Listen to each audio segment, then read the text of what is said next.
Welcome to church, everybody. Good to see you all. Praying that you've all had a good week and that you're all keeping safe. I want to encourage all of you to continue to stay safe. I want to encourage you all to continue to practice all the things we've been told. Social distancing. Stay at home when you can. When you do go out, put on a mask, put on gloves. Do whatever you can to make sure that you are safe. I want you to also pray for God to intervene with regards to this virus. Pray over this country, pray over the world that the solution to this virus will be found in time soon. Pray for those who are contracting the virus that they will be able to overcome it and beat it. Pray that there will be no deaths any longer from this virus, that everyone who contracts it may be able to overcome it and be healed. I also want to encourage you to continue praying for your country. We spoke last week about how this is our country, and you are the ultimate beneficiaries of it. Being young people, you have way more years than everybody else in this country. So it's important for you to take an interest in what is going on in this country. Pray for our politics, pray for our economy, pray for our leadership, pray for our industries, pray for every sector of this economy. Make sure that as you enter the different sectors of economy, that the changes would have started to happen. And how you make sure of that is that you start being the change that you want to see. You start praying, you start speaking the right things over this country. I want to encourage all of you to have personal pastors.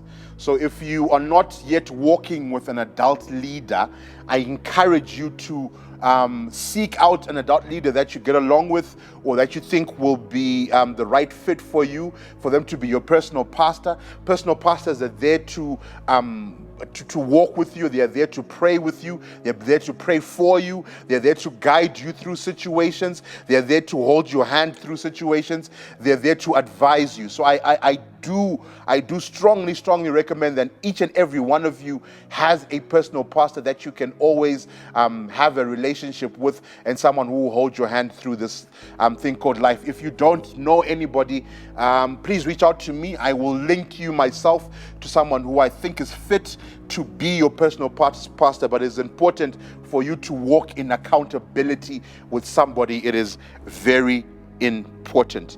I encourage all of you to have communion amongst each other, right? So I encourage you to phone each other. I encourage you to pray together. I encourage you to discuss the word together. I encourage you to have a group call with a couple of friends and just, talk and laugh and just have community amongst each other. In these times where we are isolated in our homes, it's important to stay connected with your friends, to stay connected with your loved ones, to keep your relationships alive.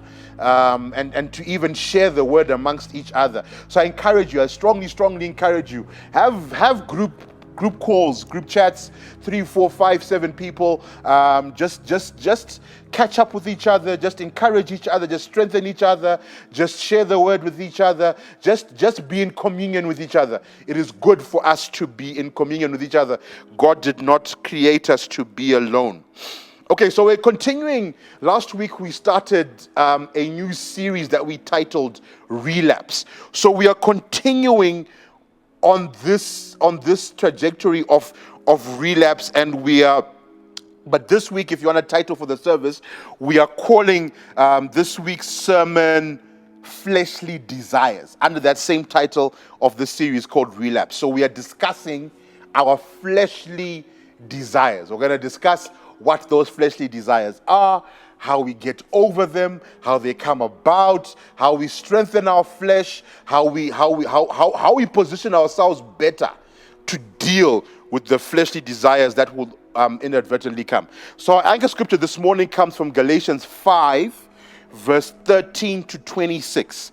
Galatians 5, verse 13 to 26. Before I read, I will pray. Father, I thank you for this time that we have to share in your word. I pray, Almighty God, that you may speak through my mouth, that you may think through my mind and speak through my mouth and deliver a word in season for somebody. I pray that, Lord, the word that is spoken today will give us handles and will give us a better understanding of whom we are, such that, Lord, we may start to be pleasing to you. We may start to do things that are pleasing to you, that we may grow in our faith, we may grow in our understanding of you, we may grow in our understanding even of ourselves. So I pray that, Lord, this word touches every single part of our beings, touches our minds, touches our emotions, touches our body, touches our spirits, that, Lord, we grow in understanding through this word. Help us, Lord, to be stronger from this word. Help us, Lord, to initiate a process of growth from this word. In the mighty name of Jesus we pray. Amen. Right, so anchor scriptures from Galatians 5 and from verse 13 to 26. I will read it very quickly. You, my brothers and sisters, were called to be free, but do not use your freedom to indulge the flesh. Rather, serve one another humbly in love. For the entire law is fulfilled in keeping this one command: love your neighbor as yourself. If you bite and devour each other, watch out, or you will be destroyed by each other. So I say, live by the Spirit, and you will not gratify the desires of the flesh. For the flesh desires what is contrary to the Spirit, and the Spirit what is contrary to the flesh. They are in conflict with each other, so that you are not to do whatever you want. But if you are led by the Spirit, you are not under the law. The acts of the flesh are obvious: sexual immorality, impurity and debauchery, idolatry and witchcraft, hatred, discord, jealousy, fits of rage, selfish ambition, dissensions, factions and envy, drunkenness, orgies, and the like. I warn you, as I did before, that those who live like this will not inherit the kingdom of God. But the fruit of the Spirit is love, joy, peace, forbearance, kindness, goodness, faithfulness, gentleness, and self-control. Against such things there is no law. Those who belong to Christ Jesus have crucified the flesh with its passions and desires. Since we live by the Spirit, let us keep in step with the Spirit. Let us not become conceited, provoking and envying each other. God bless the reading of His word. So to start, I want us to understand a little bit about who you are and how God created you. So we've spoken a lot about the flesh and the spirit. So just going to unpack that a little bit for you to get context as we go further. So God has created you as a three-part person, right? So God has created you as spirit. God has created you as soul, which encompasses your mind, your emotions, and your will. And God has created you as body, your flesh, this physical being that you're seeing right now of me. So God has even made you 3 in 1. The real you is your spirit being. Your spirit being is the part of you that will last forever. Is the part of you that even when you die, that will go to heaven. Your spirit being is the part of you that the Holy Spirit, that Jesus resides in, that the God who you have given your life to, that is the part of you where God resides. So your spirit man is completely born again. When you give your life to Christ, there is a complete renewal of who you are that happens to your spirit man. Your spirit man becomes a completely new person, and your spirit man becomes entwined with the Spirit of God. Your spirit man becomes completely and wholly new. So in the process of being born again, your spirit man has become new, but it is important for us to note, and I think we noted this last week, that your flesh and your soul still have to go through a process of renewing. So this is the issues that we want to discuss today. That why do I still have these fleshly desires to do things that I know in my spirit are sinful and are against what God is saying about me? Why do I still have these fleshly desires, these thoughts, these emotions, these yearnings to do things that I know are against what is expected of me from my spirit? So this is the crux of what we want to discuss today. So your spirit man is completely, fully, and wholly saved. Your flesh man, which is your soul and your body, are still going through a process of transformation and are yet to be completely saved. So the process of transforming your body and your mind and your emotions and your will to align with what your spirit is now saying in your life, that whole process is very much dependent on what you feed your spirit, your soul, and your body. That whole process is very much dependent on what where your whole being, your three-part being is following. Is it following your spirit or is it following your flesh? Okay? So that's the first thing that I wanted us to understand as we deal with the concept of fleshly desires. So you are completely saved in your spirit, but your mind and your body, your will and your emotions are going through a space of renewal, right? So why am I doing what I don't want to do? So if you're like me and you've been saved and you've given your life to Christ and you're looking for God and you're looking for more and you're looking for deeper relationship and you're looking for deeper fellowship, a lot of times you find yourself in situations where you are doing what you don't want to do because you know it's wrong, but you have not mustered up the power to be able to be in full control of yourself. So you're doing things that you don't want to do. And if you're like that, which a lot of you likely have gone through something like that or are going through something like that, it is important for you to note that you are not alone in that. And Paul writes about it clearly in Romans 7. I'll read Romans 7:15, where he says, I do not understand what I do, for what I want to do I do not do, but what I hate I do. So even the idea that your spirit man is saved and your spirit man knows exactly what should be and how you should act and how you should portray yourself and the things to do and not to do and all of this.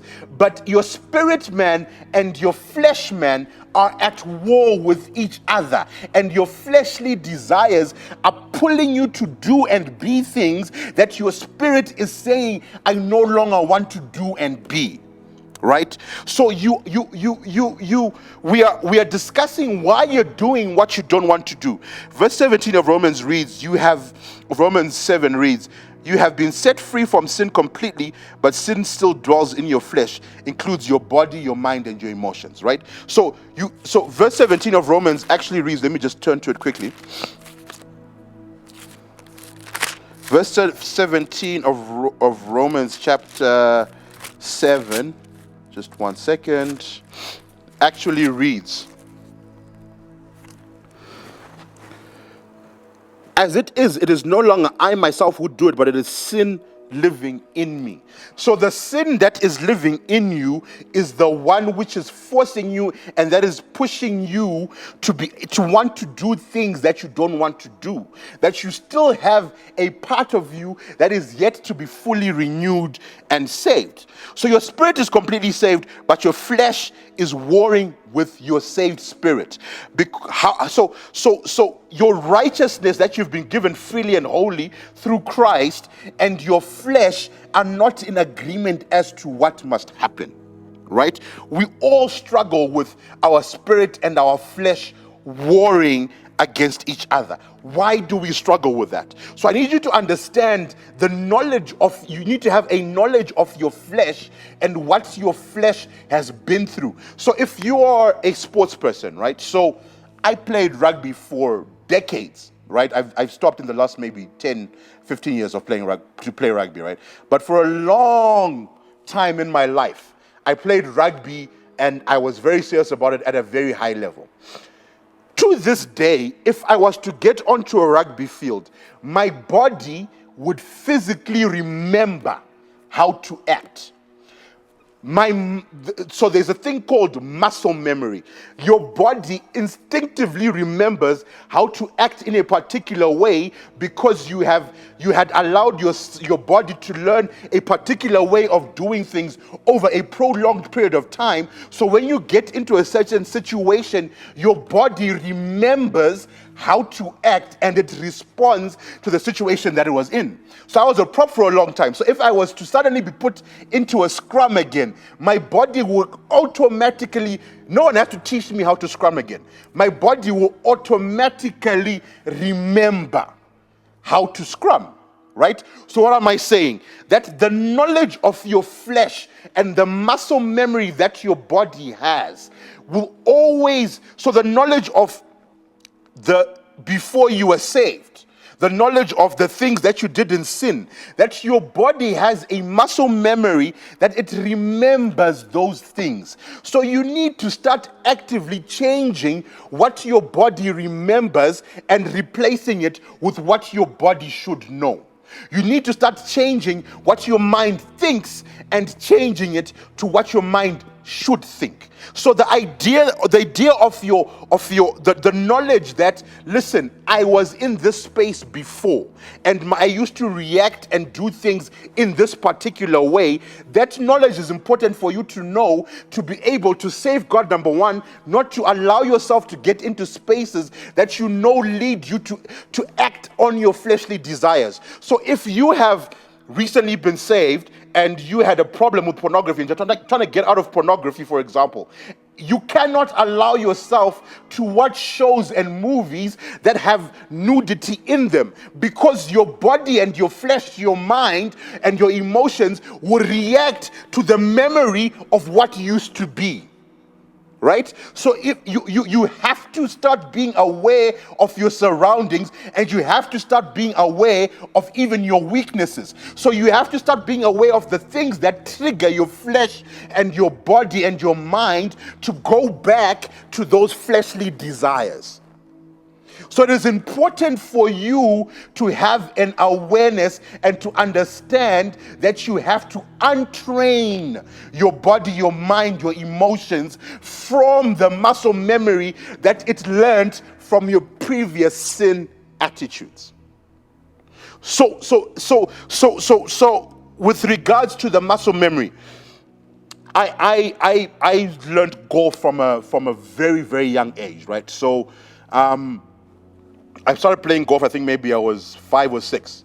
My dad would take us to to the pro at Wingate, and whilst he played golf, the pro would teach us golf, right? And so for a long time before we started going to be taught by the pro, my dad used to teach us a little bit at home. So we used to go in the backyard, swing the golf club a little bit.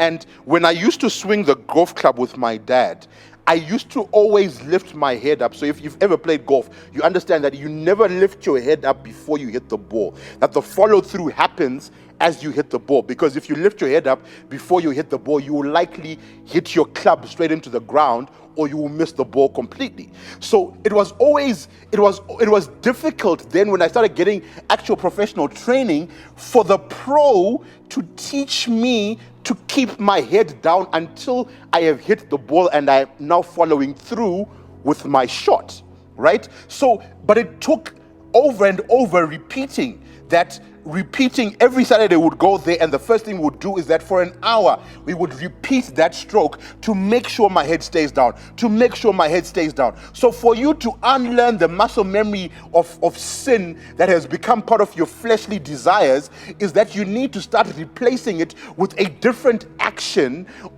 that is more aligned to your spirit and that is more aligned to the righteousness that God has already given you. So you need to stop replacing the habit of of watching porn with the habit of reading the word. You need to start replacing the habit of substance abuse with the habit of praying. You need to start replacing the habit of gossip with the habit of speaking well of others. You need to start replacing those fleshly desires with things that align with what your spirit says and what your spirit wants.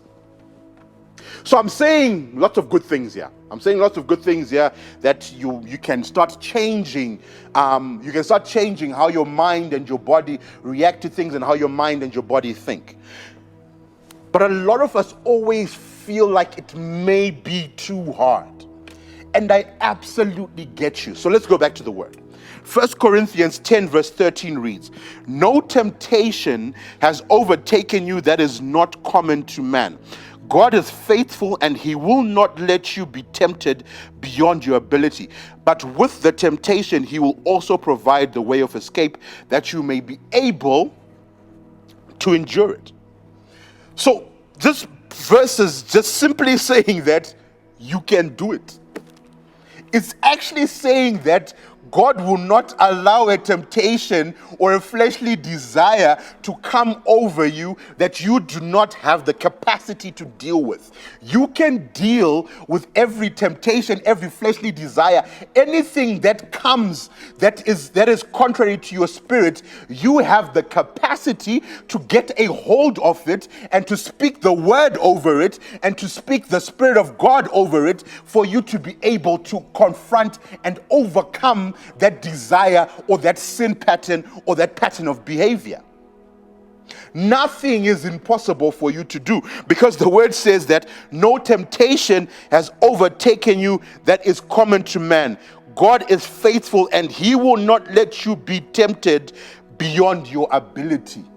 So you have ability to overcome your fleshly desires. You have capacity to overcome your fleshly desires. You can do it. It is not an impossible task. Position yourself correctly. Pray about the issues that you are going through. Pray about the weaknesses that you're facing. Pray about the challenges that you are facing. You have every capacity to be able to deal with the challenges as they come. Get someone else to pray with and for you. Get someone else to walk with you through the journey. I spoke about personal pastors earlier. You have every capacity to be able to overcome your fleshly desires. You do not have to resign yourself to your fleshly desires and stay living in a situation where your flesh and your soul are always in constant conflict with each other because you have failed to overcome your fleshly desires. You have every capacity to overcome your fleshly desires. Be on God. We spoke about it last week as well. Be on God. Guard yourself. Guard yourself from the things that you know make you stumble.